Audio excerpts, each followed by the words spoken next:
Hello and welcome to another cold case. Today, we are taking you back to the 1970s. A man called Norman Oliver sits alone in his study. He is the editor of the Journal of the British UFO Research Association.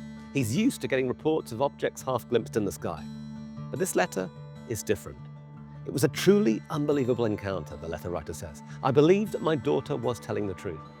Norman turns the page, and a drawing of a truly weird figure stares back at him. Something about the figure makes him uneasy. What the hell has this child seen? We are about to find out, because today's case is without a doubt the most bizarre that we have investigated on Uncanny. Can we explain it? Let's see, because things are about to get very weird and deeply creepy. I'm Danny Robbins, and this is Uncanny Cold Cases. Secrets still remain. Welcome back. Thank you for all of your comments, questions and theories on this new series. I'm loving all of these interactions. We've talked about hauntings and UFOs so far, but today's case is neither. Or maybe it is both. You tell me. It is a truly strange one. It might not be so well known, but it's got a real cult reputation amongst those who study the paranormal. To discuss it, I am joined as ever by the paranormal Sherlock Holmes and Moriarty. You can argue about which is which. Writer and parapsychologist Evelyn Hollow, and forensic psychologist and hardcore skeptic Dr. Ciarán O'Keefe. Evan, it's a case that defies easy categorization, isn't it? I mean, spoiler alert here, things are going to get really bizarre. It is. I think it's arguably the weirdest case that we've ever worked on.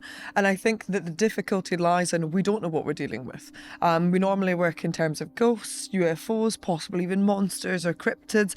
This has a little bit of everything all at the same time, and yet it is like no other case we've ever had. And Ciarán, it takes place on the Isle of Wight. Great location.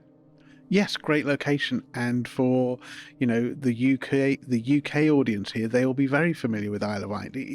I went there as a child with my family. It's a perfect holiday setting, but it is an island, so we could start arguing about the psychology of being separated from the mainland. It is also a location where there are lots of ghost stories. I have been on the island myself and conducted ghost investigations, but also there are parts of the island that almost feel like they're stuck in time. It's a place that feels like a little bit of a time slip, doesn't it? It's got this lovely old-fashioned quality to it. Okay, well, let us make the journey across the water, but also back in time as we bring the details of this strange case to life. It is a Tuesday afternoon, drifting into early evening, in the village of Lake in Sandown on the Isle of Wight. 7-year-old Fay, small for her age and red-haired, is roaming the edges of the village common with her friend Mark when their chatter is broken by a piercing mechanical wail. The children stop playing. It's not an ambulance. It's not anything they've heard before. The sound rises again, closer this time. They follow the noise across a golf course and push through a hedge into a desolate, marshy stretch of land near Sandown Airport. The place feels gloomy and the temperature is dropping, but curiosity pulls them onwards. And then the noise stops. Ahead lies a narrow wooden bridge spanning a stream. Beyond it, the path thickens into a tangle of reeds. It's the kind of place where grown-ups warn children not to go. They hesitate, turn back, or go on. Fay steps onto the bridge. And then a hand reaches up from the water. Bizarre and frightening enough in itself, but even worse, this is a blue, three-fingered hand. It grabs the edge of the wooden bridge. Fay gasps, and it gets worse. The hand is followed by an arm, and then a figure heaves itself from the dark water. It is enormous, nearly 7 feet tall and grotesquely strange. On its head is a yellow pointed hat, antennae jutting from either side. Its face is a geometry lesson gone wrong. Triangular eyes, a square nose, unmoving yellow lips, and it has no neck at all. Its head seems fused directly to its shoulders. An adult would turn and run in horror, but Fay and Mark remain rooted to the spot, fascinated as the weird creature splashes about, searching for something beneath the surface. At last, it rises, dripping, holding what appears to be a book in its three-fingered hand. Task complete. It lumbers out of the stream. Its gait is bizarre. High, exaggerated hops, knees lifting like a cartoon character brought horribly to life. The children do not know what to make of the creature's odd display. They trail it from a distance as it walks off, following as it approaches a metallic hut, half hidden among the reeds. The creature opens a flap in the hut and disappears inside. Fay and Mark wait in expectation for a few moments before the flap opens again and the figure emerges holding what appears to be a microphone. That wailing siren erupts once more, louder than before. Fay clamps her hands over her ears and Mark turns to run, but then the sound cuts off abruptly and the creature speaks into the device. "Hello," it says. "Are you still there?" Fay and Mark cautiously edge closer. The creature, as if sensing their fear, tries a gentler approach. It produces a notebook and scribbles large, clumsy words across the pages. It points at each word in turn, and Mark reads slowly. "Hello, I am all colours Sam." All colours Sam. Ciarán, where on earth do we start with this one? I mean, I cannot think of another case that even comes close to this with bizarreness. No, it is very, very bizarre, and there are elements of it that I have not seen in any other case. This is kids we're talking about here. Fay and Mark are pseudonyms for them to protect their identity. But, you know, there's a tendency, isn't there, Evelyn, to dismiss children, to say they have flights of fancy, imagination, imaginary friends. But the reason this case has stood the test of time is because there are a lot of paranormal experts out there who absolutely feel that these kids are speaking the truth. Why is that? So I think when we deal with kids, the first thing you go to is, oh, imaginary friend. However, it wouldn't be the first time that kids have witnessed something like this. So you had Broadhaven, where more than a dozen children saw a cigar-shaped craft. Then you've also got Ruwa in Zimbabwe, where I think more than 50, even 60 children saw a craft that they couldn't identify. And so it's not uncommon. It's not just adults that see things. Kids do see them too. Well, there's an argument, I think, actually, in some circles, that these things are appearing to children for a reason, that children are more open-minded, potentially. Yeah, I think there's a sort of potentially spiritualist belief that kids are not, they're not corrupted by the world yet or anything, and so they're more open to paranormal phenomena. Another perhaps biological or neurological argument that augments that is that kids' sense of hearing and sight is different to ours. Also, we've never tested whether or not certain individuals who see things against people who don't see things have differences in the cones of their eyes or neurological structures in their brain. In the same way that if I blow a dog whistle at this table, nobody hears anything, but a dog would start barking. It's not magic. Your sense of perception is different amongst children to adults and even individual people. It's interesting. Kids are so more sensitive and receptive to the world than we are. I remember really distinctly having a party for kids, a birthday party, and my son could tell his friends' jackets by picking them up and smelling them. You know, kids have much better sense of smell than us, much better hearing, much better eyesight. Should we listen to children, Ciarán? Are we too quick to dismiss them? In this case, do we need to trust Mark and Fay? I think we need to be careful in trusting children, and my children, if they're watching this, will be horrified at me saying that. But, look at the Cottingley Fairies. Here was a case over a century ago where two young girls, they even had photographs of fairies at the bottom of their garden. This was such a famous case, wasn't it? And people can look this up on the internet now. You can see these photographs of what seemed to be fairies with these children leaning in close to them. It became a huge sensation. It was a huge sensation, and it was investigated by Sir Arthur Conan Doyle, the author of Sherlock Holmes, he was a psychic researcher. He was an individual that was also interested in the paranormal. He investigated seances, and he ended up investigating the Cottingley Fairies and believed without a shadow of a doubt in everything that these two girls were saying. He staked his reputation on it, didn't he? He came out publicly in the newspapers and said, these girls are telling the truth. These fairies are real. Absolutely. And if we look back at the fairies now, we look back at those photographs, you just look at them and they're almost laughable. It's quite obvious that they're fake, and we know the story is completely untrue. But here was an individual, and a well-respected individual, a writer, albeit somebody that had great imagination when he wrote, but he was also an investigator, and he did some amazing investigative work. But he was drawn in by these two young girls and effectively believed everything they said. So we've got to treat their testimony with a We've got to be little bit careful. of care. The girls in that case came out eventually as old women and admitted they'd been faking it, didn't they? But if this is a fake, though, it's hard to work out why the children would be doing it. They're not really getting anything out of it at all. And what they're describing is so vivid in detail, so kind of almost forensically crisp. Yeah, it's the description that really, really gets me, because there's lots of really unusual nuance in it. Like when it speaks, it doesn't just open its mouth and speaks. It's muffled as if someone is speaking behind something, as if they can't open their lips properly. When it tries to communicate, they have to write certain things down and point to it as if it doesn't understand, as if it comes from somewhere else or it's illiterate. Why does it use this thing that looks like a microphone? There's just so many bizarre things. If it is a person, why isn't it just speaking to them normally? And if it's an imaginary friend, again, why are they conjuring up sort of speech impediments or problems? It's just really, really bizarre.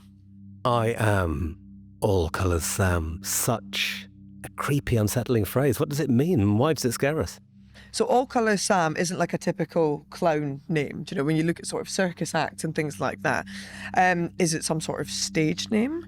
If it was an alien, whatever that means, why does it call itself All Colours Sam?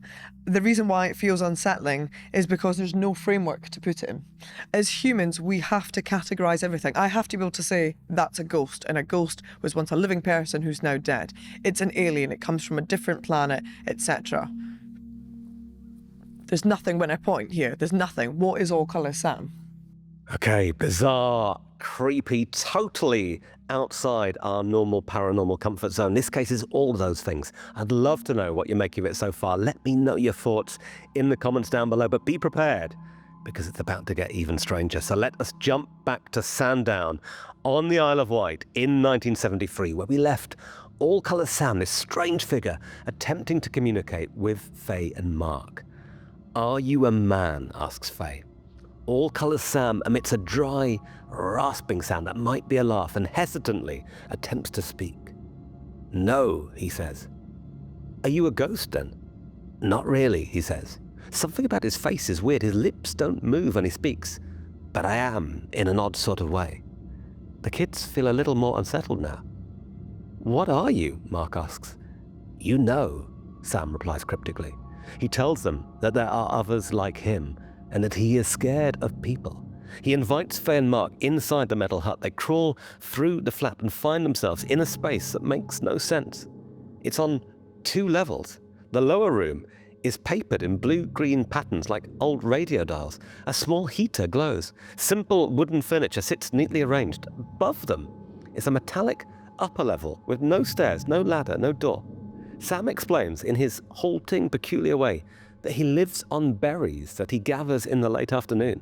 He says that he's a camp on the mainland and that he can drink river water once he has cleaned it. Then he performs a trick. He puts a berry into his ear and then jerks his head forward, and the berry vanishes and reappears behind one of his eyes. Another jerk, and the berry drops into his mouth. The children are entranced by this weird display. They stay and talk to Sam for a while longer, then say goodbye and run home across the golf course full of excitement at their encounter with this strange new friend. Fay tells her dad what they witnessed. Now, her dad is a chartered engineer, a highly qualified professional, used to getting to the bottom of complex problems. He properly interrogates Fay about her encounter, writing her answers down in forensic detail. He asks Fay to draw a picture of All Colours Sam. Then separately, he gets Mark to do the same thing. Their stories and their pictures are eerily similar. And there's something else that unsettles Fay's dad. Because what the children are describing feels horribly familiar to him. He has had his own encounters in this area of the Isle of Wight, things that he has never told Fay about. And to him, what the children are describing actually doesn't sound impossible at all. Blimey, just when you thought that this story couldn't get any weirder, it absolutely does. And we have got those drawings that were made by Fay. That is Fay's drawing there, and this is the one that her dad drew based on Fay's account. We've got another one here, also by her dad. They have a similarity, obviously. They're based on Fay's descriptions. They depict something that is otherworldly and very, very odd. What do you feel we are looking at, Evelyn? So the first thing that's odd is that if we are making an assumption that this was a person, perhaps, and that for whatever reason they were dressed up, whether that was sort of malicious or not, then it doesn't explain things like having missing toes or missing fingers. The height is obviously not impossible, but is unusual. But then it does do very strange things that make it seem like it can't be a person. And beyond just the figure itself, it's also the hut that it lives in appears to defy physics, basically. It's a very strange space. It's like the TARDIS. It's bigger on the inside than it is on the outside. It is. It's got an upstairs, it's got a downstairs. It doesn't make a lot of sense. Now, obviously, spaces feel bigger to children when they go in. It's not like they were in there with a tape measure checking the heights of the doors and things like that. But we have to assume that it was significant enough that it should have been seen by other people, or it should have left some sort of impression in the ground or in the grass. There should be some sort of remnant of it. Interestingly, it's not seen by other people. They talk about there being a group of workmen in the hut nearby who do not see this giant 7-foot figure. They don't see it, but then again, is that, a perfect support for a sceptical argument that it is their imagination? Normally at this point you would have leapt in and said imaginary friends. You haven't yet. Why not? I think it's partly because of my research into imaginary friends. Typically you would be dealing with a scenario where you would have repeatable occurrences. You'd have a number of interactions, sometimes even daily, but definitely on a weekly basis. But it's a single incident. That is not something that lends itself to the idea that it's imaginary friends. But also, the majority of cases, an imaginary friend is human, either a child or a teenager or an adult. In a smaller number of cases, it'll be something else, but it'll be something that's identifiable. A talking animal, like a bear or even a dog on its hind legs, but talking or playing with the child. Now that's imaginary friends. You don't get those situations where the imaginary friend is completely distorted and unidentifiable. And that's what I think is very, very weird about this. It's almost like I'm stepping into Evelyn's camp, but I really want to make a point here. It feels as though we can discount the possibility straight away that we're dealing with an imaginary friend. Could it be an actual clown? I mean, it's a possibility. So if we look at this as being an actual person, first of all, they're at least 7 foot tall. I mean, it's not impossible, but it's an odd detail on the Isle of Wight. It's only got 3 fingers on each hand. It's got less toes than it should have.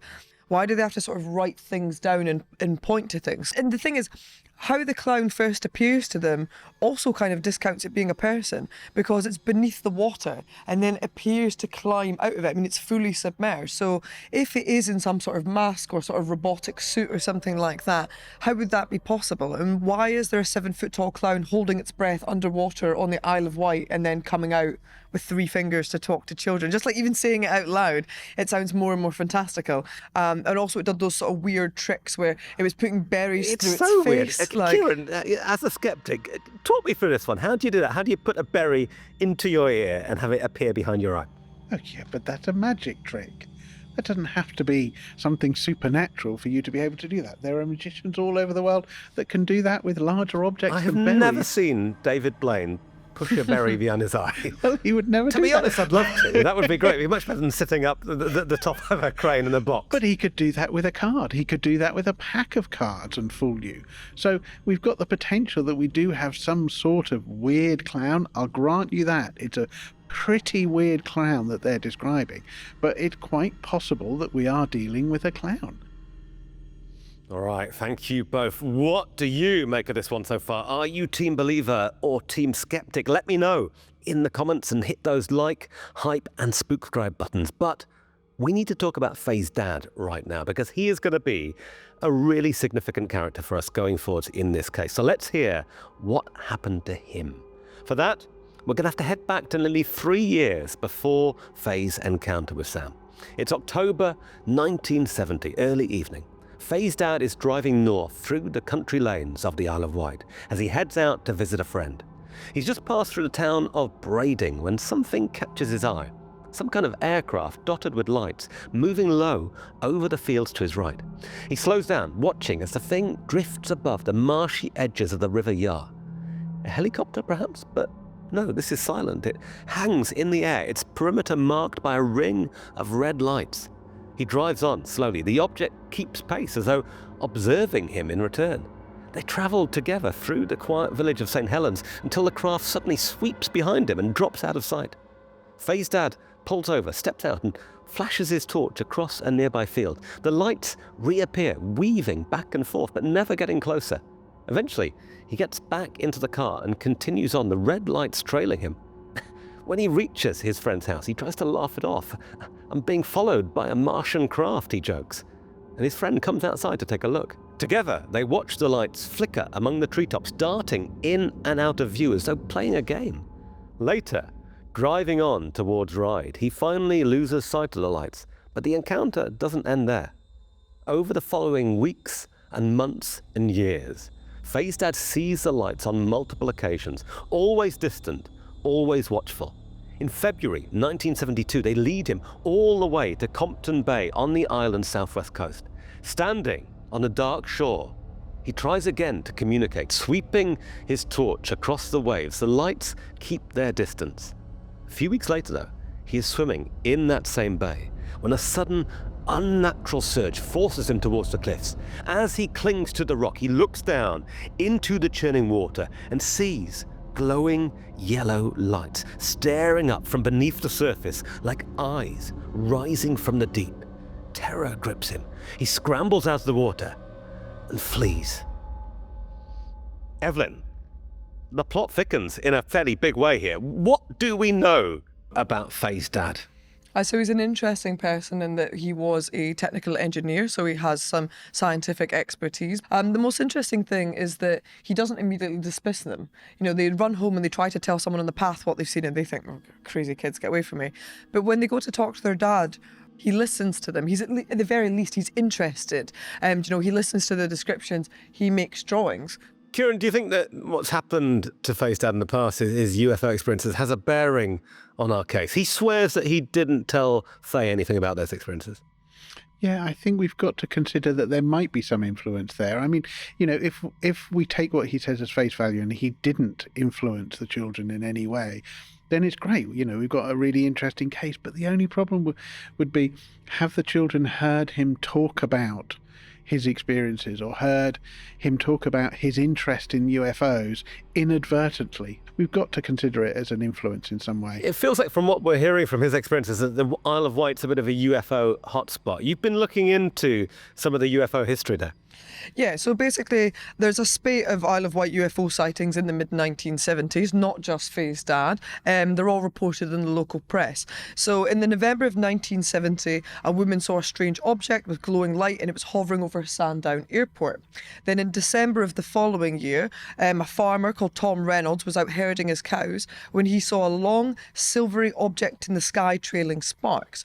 Another woman, Mrs. Dovell, was out walking her dog the same night and she saw the exact same object from a different location.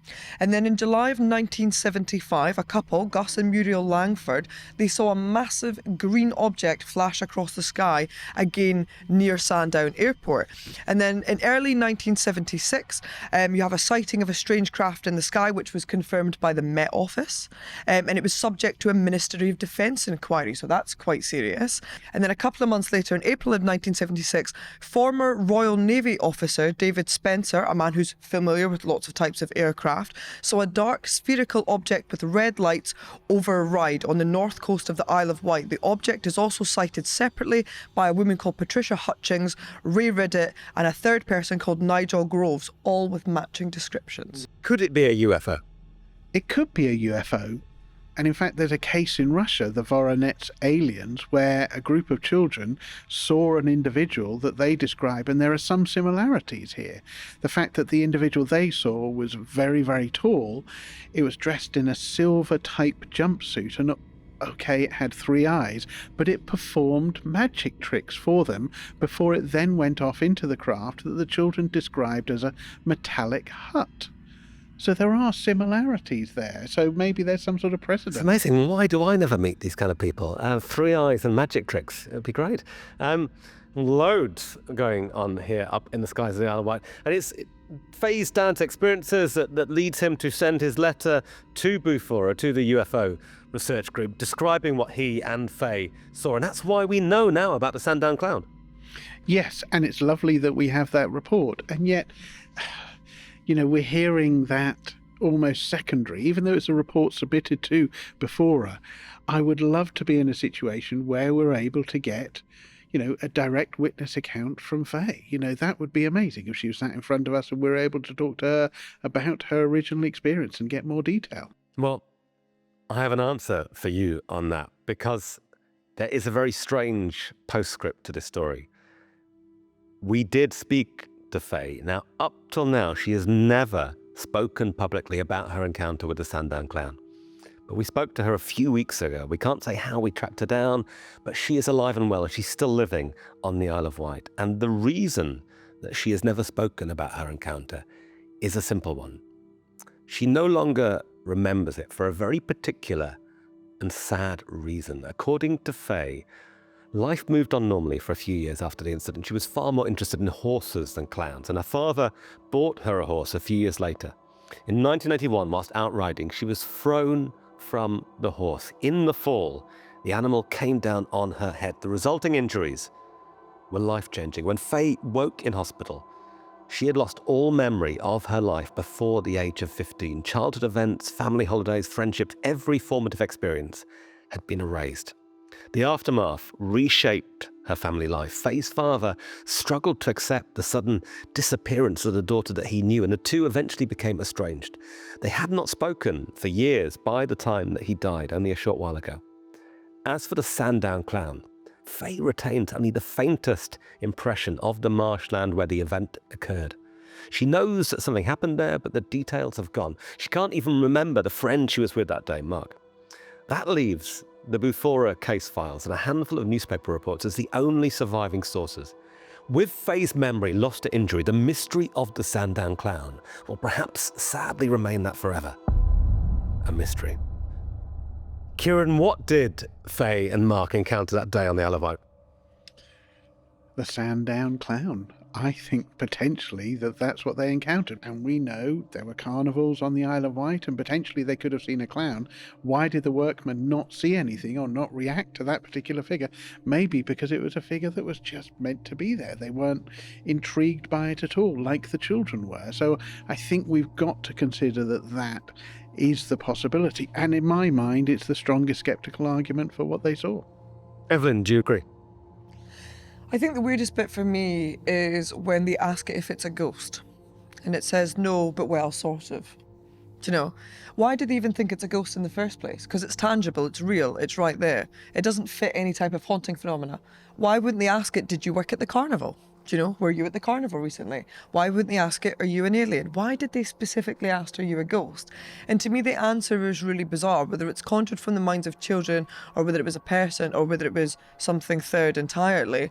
It sort of alludes to time, the concept of time. Do you know, what is a ghost but something out of time? And what the kids saw was something that feels out of place and out of time. It's a really unusual case. I have never worked on a case that's even anything like this before. This is totally new territory for me. Thank you both, and thanks to all of you for sharing this remarkably weird story with us. A story that has become a cult classic in the annals of paranormal history. But what do you make of it? Are you team skeptic, team believer, or team WT, the actual F is going on? What would you do if you had encountered All Colours Sam climbing out of the water towards you that day, his little three-fingered blue hand coming at you? If you've got a theory, question, or an idea for a cold case you want us to investigate, don't keep it to yourself. Get in touch, use those comments, or you can email me, uncanny@bbc.co.uk, or find me, Danny Robbins, on social media. And don't forget, like, hype, and subscribe to Cold Case. That'd be lovely. It'll make us feel all